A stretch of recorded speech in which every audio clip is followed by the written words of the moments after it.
Le Phénix présente Joanne Ménard, perspective, aînée en situation de handicap.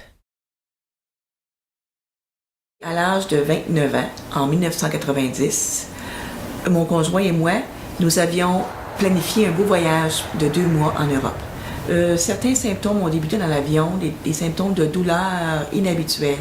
J'ignorais ce que c'était, mais je savais qu'il y avait quelque chose qui n'allait pas.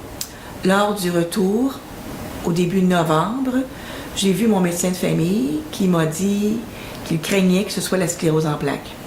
Ça m'a pris 9 ans avant d'avoir un diagnostic. Alors, le premier mois, je me rappelle de me réveiller chaque matin et d'avoir peur de me réveiller et d'être aveugle.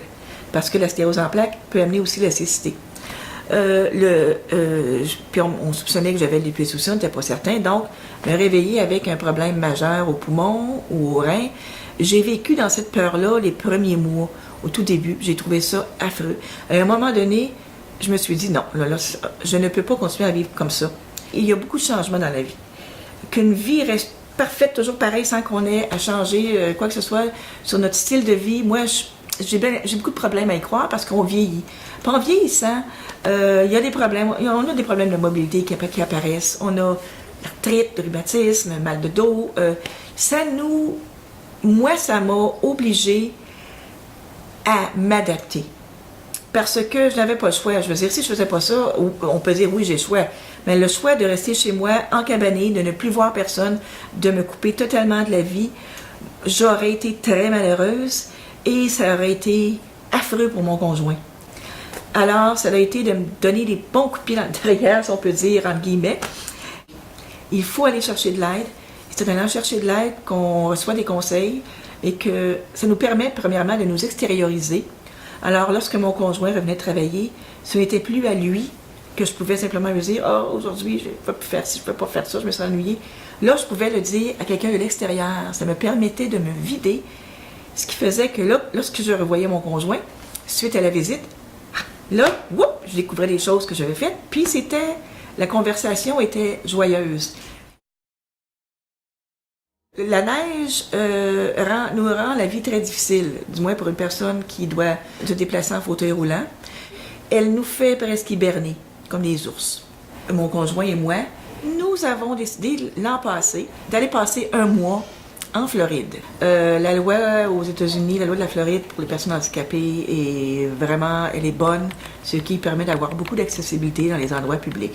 Être curieuse n'est pas un défaut. Lorsque on veut voyager, du moins lorsqu'on est en fauteuil roulant, il faut fouiller à l'Internet, ne pas hésiter d'appeler les hôtels, leur demander s'il y a une chambre accessible. Qu'est-ce que veut dire accessible?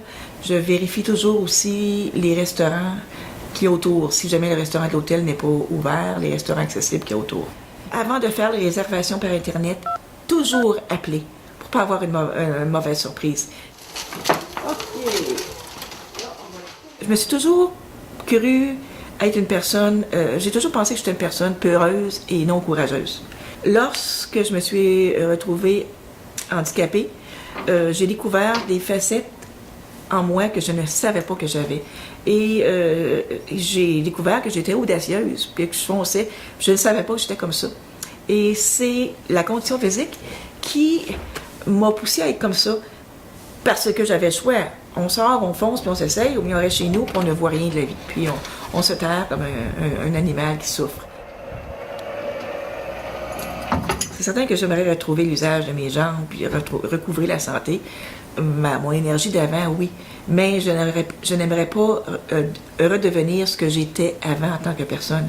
J'aime beaucoup mieux la personne que je suis aujourd'hui. Parce que je sais beaucoup mieux apprécier la vie. Je suis chanceuse.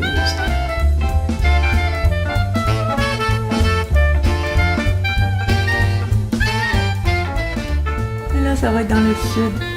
Et là. Joanne Ménard. Merci à Michel Charbonneau. Image Thomas Desforges, Joanne Ménard. Grâce au soutien du gouvernement du Canada. Sous-titres Diane Ménard, José Boulanger. Scénarisation, caméra, montage et réalisation, José Boulanger. Les productions Le Phénix, lephénix.on.ca, Creative Commons Attribution, pas de modification, 2014. Le Phénix, au-delà du handicap.